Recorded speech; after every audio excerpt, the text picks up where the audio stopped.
नमस्कार दोस्तों। आज की इस वीडियो में हम भगवद गीता के पहले अध्याय श्लोक 32 के बारे में चर्चा करेंगे। अगर आपको हमारा कंटेंट पसंद आए तो कृपया लाइक करें और हमारे चैनल को सब्सक्राइब करना न भूलें।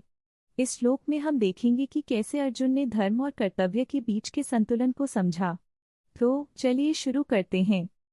धृतराष्ट्र उवाच धर्मक्षेत्रे कुरुक्षेत्रे संवेता युयुत्सवः किम कुर्वत सनिजय। 32।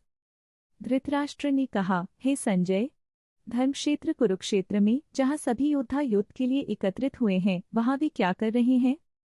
इस श्लोक में धृतराष्ट्र अपने सारथी संजय से पूछते हैं कि कुरुक्षेत्र के युद्ध क्षेत्र में क्या हो रहा है।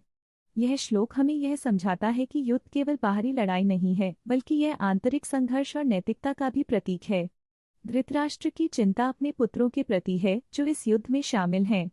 यह श्लोक हमें यह बताता है कि जब भी हमें किसी कठिनाई का सामना करना पड़ता है, हमें अपने कर्तव्यों और नैतिकता का पालन करते हुए अपने निर्णय लेने चाहिए। किसी समय की बात है, एक छोटे से गांव में रामू नाम का एक बुद्धिमान किसान रहता था। वह हमेशा अपने गांव वालों की मदद करता था। एक दिन गांव में एक बड़ा संकट आया। गांव के तालाब का पानी सूखने लगा था और फसलें बर्बाद होने लगी। गांव के लोग बहुत चिंतित थे। उन्होंने एक बैठक बुलाई। रामू, तुम इस समस्या का समाधान कैसे करोगे? गांव के मुखिया ने पूछा। हम सबको मिलकर काम करना होगा। हमें तालाब की सफाई करनी होगी और पानी का प्रबंधन करना होगा, रामू ने उत्तर दिया।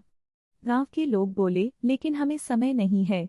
रामू ने मुस्कुराते हुए कहा, समय निकालना ही होगा। अगर हम सब मिलकर काम करेंगे तो यह संभव है।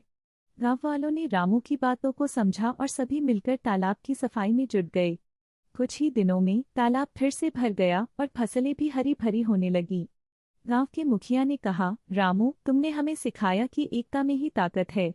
रामू ने मुस्कुराते हुए कहा, बिल्कुल, जैसे अर्जुन ने युद्ध के मैदान में अपने धर्म का पालन किया, हमें भी अपने कर्तव्यों को समझना चाहिए।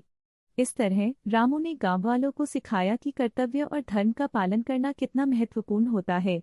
दोस्तों, इस कहानी से हमें यह सीखने को मिलता है कि जब हम किसी समस्या का सामना करते हैं तो हमें अपने कर्तव्यों का पालन करते हुए एकजुट होकर काम करना चाहिए।